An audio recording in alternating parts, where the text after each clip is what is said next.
At mayroon na naman akong kwento sa inyo, guys. Guys, may kwento na Ito'y guys. kwento tungkol dun sa aming kabarangay. Meron dong matanda na araw-araw yun.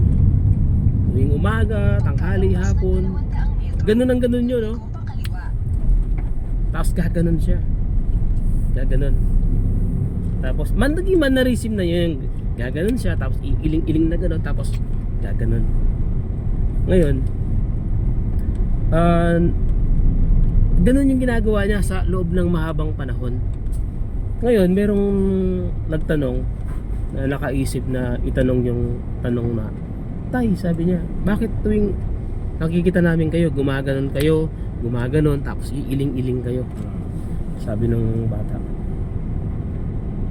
E di, yung matanda nagkwento.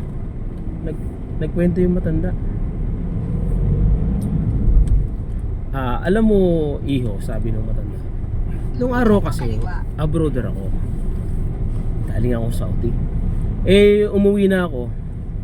Ayun, pagdating ko dito sa Pilipinas, yung eroplano sinasakyan ko, nag-crash landing.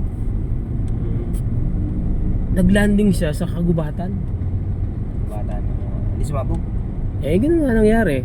Ngayon, ang ginawa ko, sabi ng matanda, bago lumanding yung eroplano sa nasakyan ko, kumuha ko ng parachute. Bago bumagsak, tumalon ako, sabi ng matanda. Manghang-mangha yung batang nagtanong. Eh, anong nangyari? Pagtanong kong ganun, siyempre, malapit na rin bumagsak, malapit na ako sa lupa. Eh, hindi naibuka ng maayos yung parachute ko. Pero sumabit yun sa puno ng sa sanga ng kahoy. Sumabit yung parachute ko.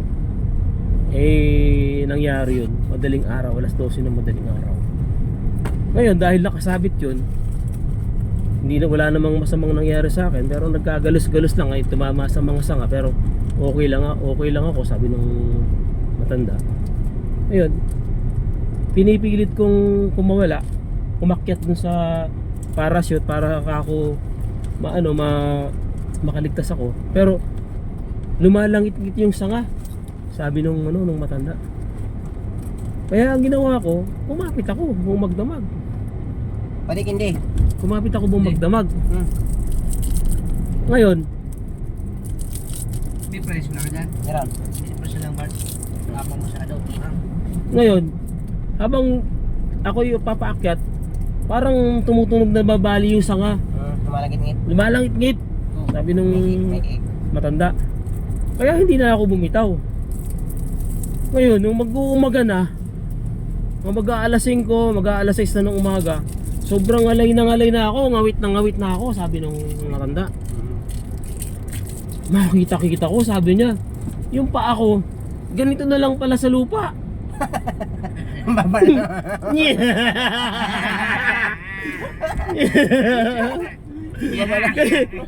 Kaya yan iyon dahilan kung bakit ako gumaganon, umiiling, tapos ganyan.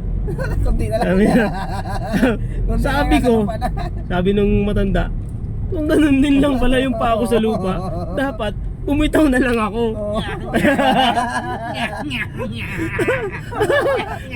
Kaya gumaganon, umiiling. Laki manghihinayang ko.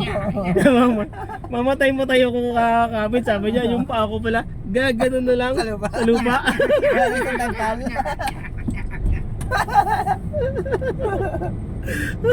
Dapat bumitaw na lang ako.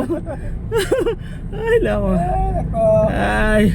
At ang kwentong yan ay hatid sa inyo ng Johan's Perfume. Mabango.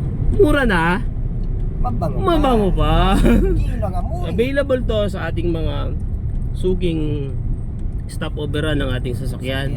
Lalong-lalo na sa mga biyaheng Bicol, Manila-Bicol, Bicol-Manila. Available to sa Sigsag, kay Kuya Batot, kay Nicole sa Tabugon, at kay Mang Bert sa Pamplona. Okay, alright. Huwag niyong kalimutan. Johan's Perfume. Maraming salamat sa panonood ninyo.